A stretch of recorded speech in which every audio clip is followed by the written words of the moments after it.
In 1959, Marty Robbins recorded a song that changed the listening habits of just about everyone who owned a radio. For the first time, country music was being enjoyed by the masses. His song El Paso was a monster hit, the most listened to song that year. It certainly wasn't the first country song to make it to the charts, but El Paso sold big and was played on every radio station. And it was the very first country song to win a Grammy.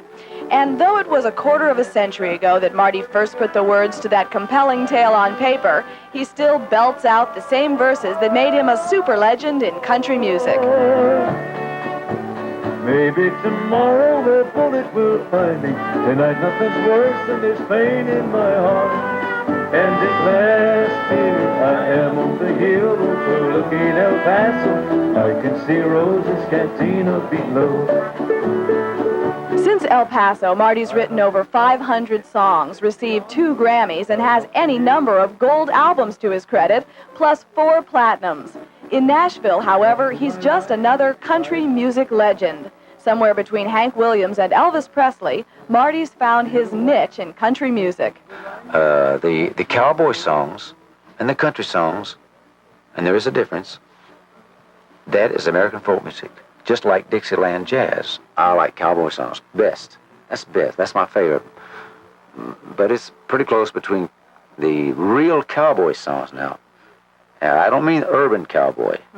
I mean real cowboy songs and love songs. I like love songs real well, I think, because, I think everybody in the world likes love songs. They tend to stay around a little longer and last. When the boy came to the door, didn't know what to say. When 18 yellow roses came today. Probably country music and the banjo, about the only 2 things in music that we have that are American, and it seems to be our music, you know. And usually it's a story that most people can relate to in one form or another. If they haven't lived it, they know somebody that has. Lee Shannon started out as a country music disc jockey at about the same time El Paso hit the airwaves. Today, he's one of the top country music program directors in radio at WQIK in Jacksonville. I would say Marty Robbins is definitely country music. He fits probably no mold, really. Marty Robbins just might be considered one of the outlaws of what they used to consider an outlaw, in the sense that he goes his way and does his thing. To the town of our free loaded stranger on Sunday. In 1960, Marty started dirt track racing, and by 1972, he had progressed to NASCAR's high-speed Grand National Division. It's fun, you know, it's show business. When the introductions are made at a big racetrack, I'll get as big a hand as anybody. Richard Petty, Cale Yarborough, I don't care who it is, as big as anybody. See, well, that makes me feel good, and I have a lot of fun with the guys, you know. They're all real nice people. Is that what it is, the applause addicting, the attention? Well, it's got to be that, because I know I'm not going to win, so it must be, I'll get some applause anyway. That's part of it, you know, and I do like racing. Yeah. Because there are a few people on track that I'm going to be able to stay up with or outrun. What makes this man even more remarkable is his ability to bounce back from 2 serious heart attacks, one which involved open-heart surgery in 1970.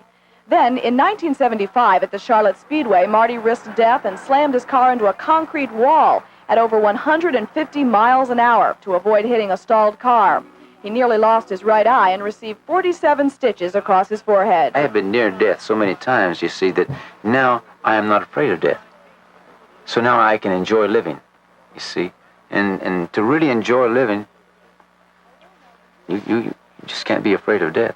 Although Marty still finds time to race 3 or 4 times a year, his real love is crisscrossing rural America 130 days a year with his bus, band, and 2 drivers. I'd much rather play a small city than a big city. Why? Well, it's easier to get around, a lot easier to get around, you see.